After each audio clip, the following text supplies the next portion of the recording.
connections between the various blocks of flats. The park is a historic monument, a protected area, and we aren't allowed to intervene. What we can do instead is get citizens involved in gardening activities around their block of flats, help them improve those plots of land and make them look better. The second component is focusing on preserving the park's wildlife, where we are assisted by Paul Tsigu, an ornithologist, who helps us monitor the birds in the park. We've already installed 3 bird feeders around these blocks of flats and 5 hand-made nests in the gardens around the Chismigiu Park in order to offset the poor nesting conditions the region offers.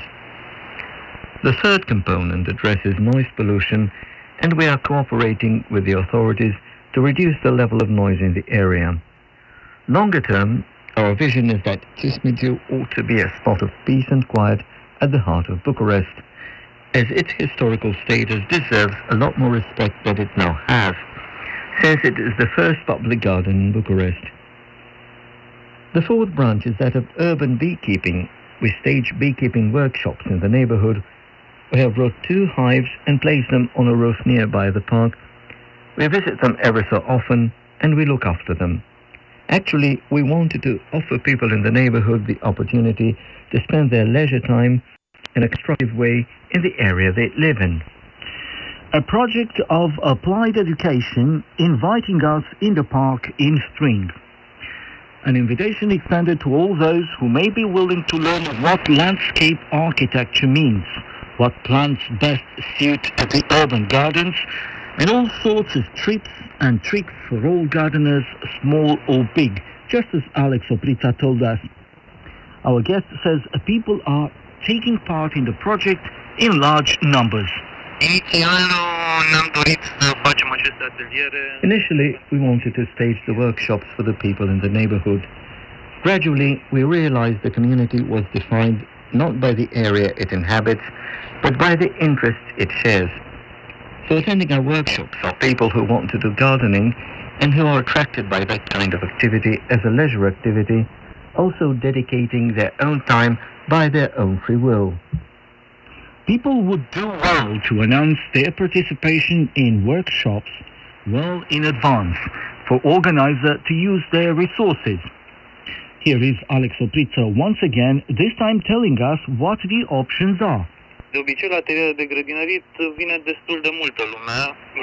Usually, quite a few people come to the gardening workshops, which helps us a lot, since we've got so many things to do. We have more than 20 participants in the gardening workshops. We even had as many as 40 participants. In the ornithology workshops, for instance, people are anxious to see the birds. We have around 50 to 20 participants. For beekeeping, we have 2 different kinds of workshops. We have visits taking people to the bees' special area. We stage such visits, making the required gear available, and with people who have already showed their interest in beekeeping and who are capable of complying with specific circumstances. And every so often, we stage open to everybody workshops where people may join in, get acquainted with the bees and with the idea of urban beekeeping. And since the cleaning and spring planting season is in full swing, the Chismigiu Civic Initiative Group awaits all those interested to join for the activities they stage in the neighborhood as well as on the group's Facebook page. The aforementioned group also welcomes participation on the Facebook page of the project themed A Garden with People or via email at chishmi.civic@gmail.com. You have been listening to Inside Romania, a feature also available on rri.ro.